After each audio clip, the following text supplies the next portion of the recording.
श्री शिवाय नमस्तुभ्यम। हर हर महादेव। माता बहनों, आप सभी लोग जानते हैं कि 10 अगस्त 2026 के दिन श्रावण महीने की सबसे बड़ी सोमशी प्रदोष व्रत पड़ रही है। तो इस दिन का महत्व बहुत ही ज़्यादा बड़ा हो जाता है। इसलिए आप लोगों को इस दिन 3 पीले कनेर के फूल वाला उपाय जरूर करना चाहिए। इस उपाय को मैं बहुत अच्छे से समझाने वाला हूँ। तो माता बहनों, उपाय को आपको कैसे करना है, कब करना है, कहाँ पर करना है और उपाय को करते समय आपको किन किन बातों का ध्यान रखना है, ये सारी जानकारी हम आपको इस वीडियो में देंगे। तो चलिए उपाय को शुरू करते हैं। देखिए, ये दिन इतना खास होता है, इतना महत्वपूर्ण होता है, देखा गया कभी कभी बड़े बड़े पूजा पाठ अनुष्ठान से जो मनोकामना पूर्ण नहीं होती है, वह 10 अगस्त सावन का महीना दूसरी सोमवार सोम प्रदोष व्रत के दिन एक छोटे से उपाय करने से ही आपकी मनोकामना पूर्ण हो जाती है। और बहुत सारे लोगों ने इस उपाय को किया भी है और उनको इस उपाय को करने का फल भी ज़रूर मिला है। अगर आप लोग भी इस उपाय को 10 अगस्त 2026 सावन महीने के सबसे बड़ी सोम प्रदोष व्रत के दिन करना चाहते हैं, तो आप इस उपाय को पहले अच्छे से समझ लेना, सुन लेना, उसके बाद करना। आपको इस उपाय का फल जरूर मिलेगा। और इस उपाय को करने से आपके घर में चाहे किसी भी प्रकार की दुख और समस्या क्यों ना चल रही हो, आपको उसका कारण भी नहीं पता है कि भाई ये समस्या किस कारण से चल रही, उसका कुछ भी कारण हो सकता है। जैसे पितृदोष हो सकता है या किसी भी तरह का मंगल दोष भी हो सकता है, और भी बहुत तरह के दोष होते हैं, कुछ भी हो सकता है। पर आपको इस उपाय को करने के लिए अपने दोष को पता लगाने की भी जरूरत नहीं है। बस 10 अगस्त सावन महीने के दूसरी सोमवार प्रदोष व्रत के दिन इस 3 कनेर के फूल वाला उपाय आप लोगों को जरूर कर लेना। तो माता बहनों, अब हम समझते हैं इस वाले उपाय को हमें करना किस समय है। तो सबसे पहली बात दोस्तों, हम समझते हैं कि ये 3 कनेर के फूल वाला उपाय करना किसको है। तो देखिए, यहां पर सीधी सी बात है कि ये 3 कनेर के फूल वाला जो उपाय है, ये किस लिए किया जा रहा है। ये मनोकामना को पूर्ण करने के लिए किया जा रहा है, या आपके जीवन में जो दुख और परेशानियां हैं उनको दूर करने के लिए किया जा रहा है, या आपका कोई बड़ा काम है जो कि नहीं हो पा रहा है, आप उसके लिए इस उपाय को कर सकते हो। तो सीधी सी बात यह है कि आप अपनी किसी भी प्रकार की मनोकामना के लिए इस वाले उपाय को कर सकते हो। तो यह उपाय वो व्यक्ति कर सकता है जिस व्यक्ति को अपनी किसी भी प्रकार की मनोकामना भगवान शिव जी से पूर्ण करवानी। और अगर कोई भी माताएं बहनें जो हैं अपने घर की सुख और शांति के लिए, घर में धन समृद्धि को बढ़ाने के लिए ये वाला उपाय करना चाहती हैं, तो घर की जो बड़ी माताएं बहनें होंगी वह इस 3 कनेर के फूल वाले उपाय को विशेष रूप से करें। क्योंकि माताएं बहनें घर की लक्ष्मी होती हैं, और जब घर की लक्ष्मी कोई विशेष उपाय करती है तो उसका फल बहुत ही जल्दी मिल जाता है और बहुत बड़ा होकर मिलता है। अन्यथा इस उपाय को कोई भी व्यक्ति कर सकता है, चाहे वो बड़ा हो, चाहे वो छोटा हो, चाहे वो बच्चा हो। जिस व्यक्ति को ये 3 कनेर के फूल वाला उपाय समझ आ गया, वह व्यक्ति इस 3 कनेर के फूल वाले उपाय को इस सावन सोम प्रदोष व्रत के दिन जरूर करें, क्योंकि उसको इस उपाय के फल बहुत ही जल्दी मिल जाएगा। माता बहनों, सावन सोमवार प्रदोष व्रत के दिन भगवान शिव जी और माता पार्वती बहुत आसानी से प्रसन्न हो जाते हैं। तो चलिए अब हम समझते हैं कि इस 3 कनेर के फूल वाले उपाय को आपको करना कैसे है, और इस उपाय को करने का जो समय है वो क्या है।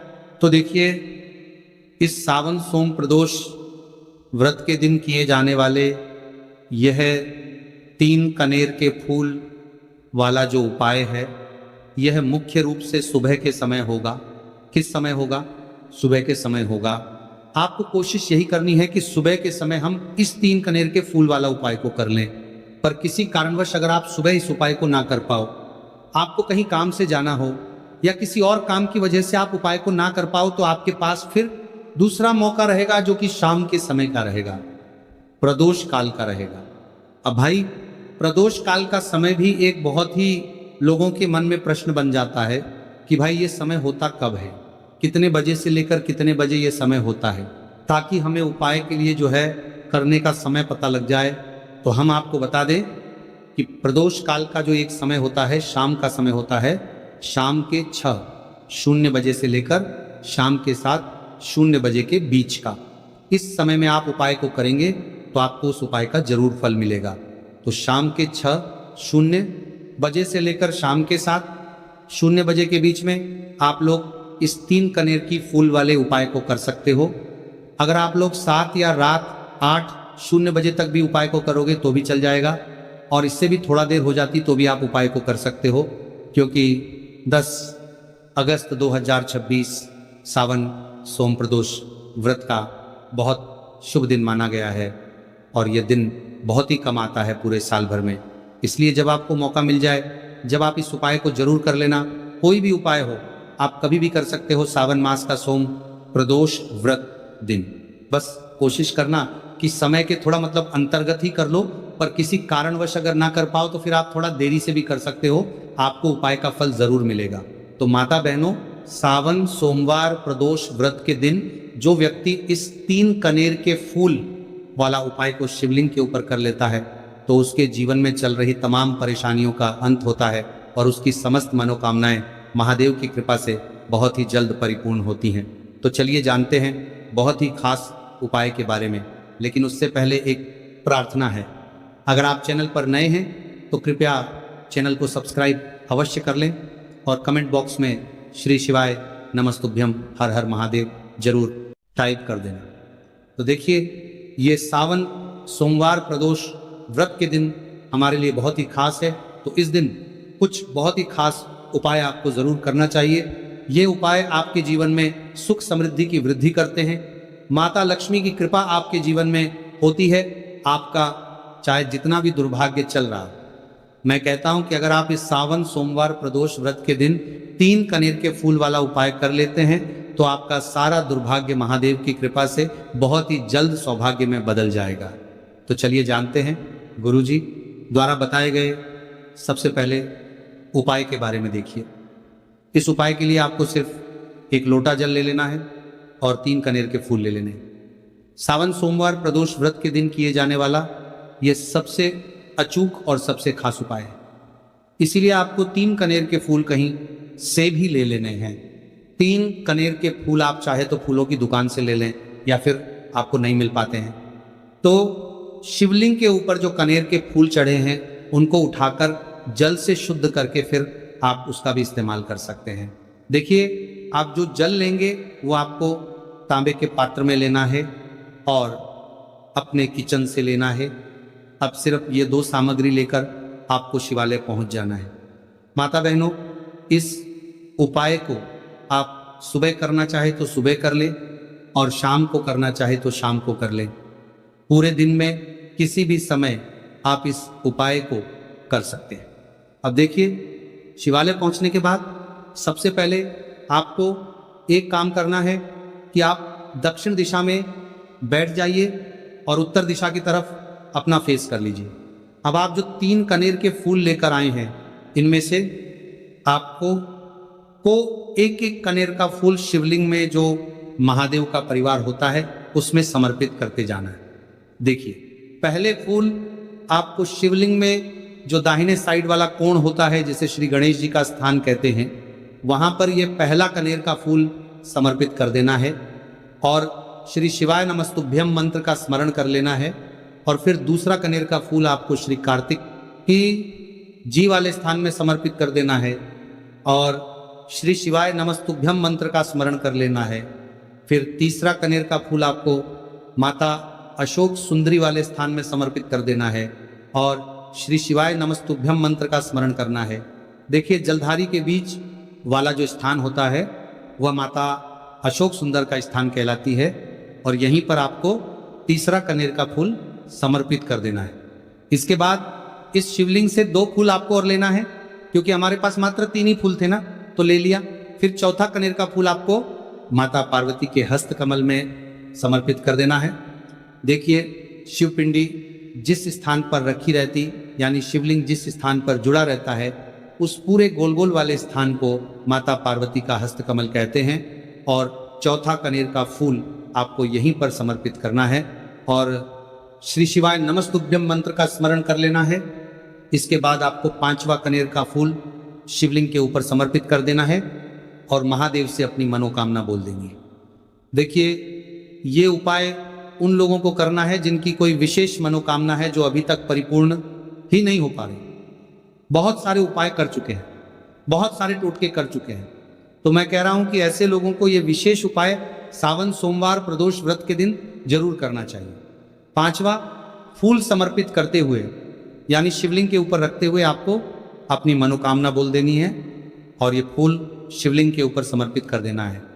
अगर आप शिव परिवार के बारे में नहीं जानते हैं तो सामने स्क्रीन पर आपको एक पिक्चर दिखाई जा रही है। इसमें पूरा शिव परिवार दिखाया जा रहा है कि कहाँ गणेश जी का स्थान होता है, कहाँ कार्तिकेय जी का स्थान होता है या फिर कहाँ माता अशोक सुंदरी का स्थान होता है।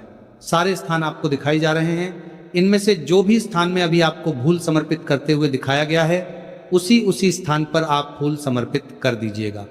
अब इसके बाद आप जो एक लोटा जल लेकर आए उसको पहले श्री गणेश जी वाले स्थान में थोड़ा सा समर्पित कर दीजिए और श्री शिवाय नमस्तुभ्यम मंत्र का स्मरण कर लीजिए। फिर थोड़ा सा जल आप श्री कार्तिकेय जी वाले स्थान में समर्पित कर दीजिए और श्री शिवाय नमस्तुभ्यम मंत्र का स्मरण कर लीजिए। फिर थोड़ा सा जल आप माता अशोक सुंदरी वाले स्थान में समर्पित कर दीजिए और श्री शिवाय नमस्तुभ्यम मंत्र का स्मरण कर लीजिए। फिर थोड़ा सा जल आप माता पार्वती के हस्त कमल में समर्पित कर दीजिए और श्री शिवाय नमस्तुभ्यम मंत्र का स्मरण कर लीजिए। इसके बाद बचा हुआ पूरा जल आप शिवलिंग के ऊपर लगातार समर्पित करते जाइए तथा शिव महापुराण के मूल मंत्र श्री शिवाय नमस्तुभ्यम का कम से कम 11 बार स्मरण कर लीजिए। शिवलिंग के ऊपर जल समर्पित करते हुए आपको कम से कम 11 बार श्री शिवाय नमस्तुभ्यम मंत्र का स्मरण करना है। जो भी व्यक्ति इस कामिका एकादशी व्रत के दिन इस उपाय को कर लेता है तो उसकी मनोकामना महादेव की कृपा से बहुत ही जल्द परिपूर्ण हो जाती है। तो इस विशेष उपाय को आप जरूर करिएगा। अब जानते हैं दूसरे खास उपाय के बारे में। ये उपाय भी आपके लिए बहुत ही खास होने वाला है तथा आपकी सारी समस्याओं को समाप्त करने वाला है। देखिए, इस उपाय के लिए आपको सबसे पहले एक लोटा जल ले लेना है। तांबे के पात्र में आपको अपने किचन से जल ले लेना है। इसी के साथ आपको ले लेना है 11 चावल का दाना। चावल का दाना कहीं से टूटा हुआ नहीं होना चाहिए, खंडित नहीं होना चाहिए। फिर इसी के साथ आपको ले लेना है एक सफ़ेद रंग का फूल। ये सफ़ेद रंग का फूल महादेव को अत्यधिक प्रिय होता है और यही आपके सारे कार्यों को सफल करेगा, आपके सारे मनोरथ को पूरा करेगा। इसीलिए आपको एक सफ़ेद रंग का फूल ले लेना है और सबसे आखिर में आपको ले लेना है 3 बेल पत्र। अब ये सारी सामग्री लेकर आपको पहुंच जाना है शिवालय। देखिए, इस उपाय को भी अगर आप शाम को करें तो आपके लिए बहुत ही विशेष होगा, क्योंकि शाम को प्रदोष काल के समय साक्षात महादेव शिवलिंग में वास करते हैं। तो अगर आप शाम को प्रदोष काल के समय में करेंगे तो आपके लिए सर्वोत्तम होगा। लेकिन बहुत से ऐसे शिवालय होते हैं जिनमें शाम के समय में जल समर्पित नहीं करने दिया जाता है। तो ऐसी स्थिति में फिर आप पूरे दिन में किसी भी समय कर सकते हैं। अब देखिए, शिवालय पहुंचने के बाद आपको ये सामग्री एक एक करके शिवलिंग के ऊपर समर्पित करते जाना है। सबसे पहले आप 11 चावल का दाना शिवलिंग के ऊपर समर्पित करिए। श्री शिवाय नमस्तुभ्यम मंत्र का स्मरण करिए। फिर आप जो एक सफ़ेद रंग का फूल लेकर आए हैं उसको शिवलिंग के ऊपर समर्पित करिए और श्री शिवाय नमस्तुभ्यम मंत्र का स्मरण करिए। फिर इसके बाद आप जो 3 बेलपत्र लेकर आए हैं उसको भी शिवलिंग के ऊपर समर्पित कर दीजिए और श्री शिवाय नमस्तुभ्यम मंत्र का स्मरण करते हुए आपके जीवन का जो भी कार्य बन नहीं रहा है, आप अपना कोई कार्य सफल करना चाहते हैं, मान लीजिए आप नौकरी के लिए बहुत सालों से प्रयास कर रहे हैं लेकिन आपकी नौकरी नहीं लग पा रही है, या फिर आप अपने व्यापार को बढ़ाने के लिए बहुत प्रयास करते हैं, बहुत मेहनत करते हैं, लेकिन आपके व्यापार में लगातार घाटा हो रहा है, या फिर आप अपना मकान लेना चाहते हैं, ज़मीन लेना चाहते हैं, या फिर अपना कोई भी कार्य आप सफल करना चाहते हैं, और उस कार्य में आपको सफलता नहीं मिल पा रही है, तो गुरुजी ने कहा कि आपको उस कार्य की सफलता के लिए महादेव से प्रार्थना कर लेनी है। और फिर उसके बाद सबसे आखिर में आप जो ये एक लौटा जल लेकर आए हैं, इसको धीरे धीरे शिवलिंग के ऊपर समर्पित करते जाइए तथा लगातार शिव महापुराण के मूल मंत्र श्री शिवाय नमस्तुभ्यम का स्मरण करते जाइए। यह उपाय आपके जीवन में सोई हुई किस्मत को चमका देता है, आपके सारे दुर्भाग्य को समाप्त कर देता है। तो चलिए अब जानते हैं तीसरे खास उपाय के बारे में। यह उपाय आपके जीवन में धन धान्य की वृद्धि करने के लिए है। इस उपाय के लिए आपको सिर्फ एक दीपक ले लेना है। दीपक आप चाहे तो मिट्टी का ले लें या फिर आप अपने घर पर शुद्ध आटा मारकर उसका भी दीपक तैयार कर सकते हैं। बस दीपक में आपको शुद्ध देसी घी का प्रयोग करना है और साथ साथ लंबी रुई की बत्ती का प्रयोग करना है। लंबी रुई की बत्ती का प्रयोग हम लोग अपने जीवन में धन धान्य की वृद्धि के लिए करते हैं, अपने जीवन में व्यापार को बढ़ाने के लिए करते हैं तथा अपने वंश को बढ़ाने के लिए करते हैं। इसी के साथ आपको थोड़े से चावल के दाने ले लेने हैं और ये सारी सामग्री लेकर आपको पहुंच जाना है किसी भी बेलपत्र के वृक्ष के नीचे। आप देखिए, बेलपत्र के वृक्ष के नीचे पहुंचकर आपको सबसे पहले ये चावल के दाने वहीं पर थोड़े से डाल देने हैं और फिर इन्हीं चावल के दोनों के ऊपर आपको ये दीपक रख लेना है। और इस दीपक की बत्ती का मुख आपको उत्तर दिशा की तरफ रखते हुए इस दीपक को आप प्रज्वलित कर लेंगे। दीपक प्रज्वलित करने के बाद आपको कम से कम 11 बार या 21 बार या 108 बार श्री शिवाय नमस्तुभ्य का स्मरण कर लेना है तथा महादेव से और माता पार्वती से प्रार्थना कर लेने की, मेरे जीवन में जो धन की समस्या चल रही है, मेरे जीवन में जो दुर्भाग्य बना हुआ धन की वजह से मैं अपना कोई कार्य नहीं कर पा रहा हूं, धन की वजह से जो भी आपके जीवन में समस्या चल रही है उसको दूर करने की महादेव से और माता पार्वती से प्रार्थना करते हुए फिर आप वापस अपने घर आ जाइए। गुरुजी अपनी शिव महापुराण की कथा में बता चुके हैं कि जो भी व्यक्ति सोमवार या एकादशी इस दीपक को प्रज्वलित करना प्रारंभ कर देता है तो सिर्फ 3 या 5 सोमवार के दिन ही इस उपाय को करने के बाद उसके जीवन में कहीं ना कहीं से धन धान्य की प्राप्ति जरूर होती है और उसकी सारी आर्थिक समस्याओं का अंत होता है। तो दोस्तों, ये थे पूज्य गुरुजी द्वारा बताए गए कुछ बहुत ही खास उपाय। अगर आपको जानकारी अच्छी लगी हो तो वीडियो लाइक और चैनल को सब्सक्राइब करें। मिलते हैं फिर एक नए वीडियो के साथ। श्री शिवाय नमस्तुभ्यम।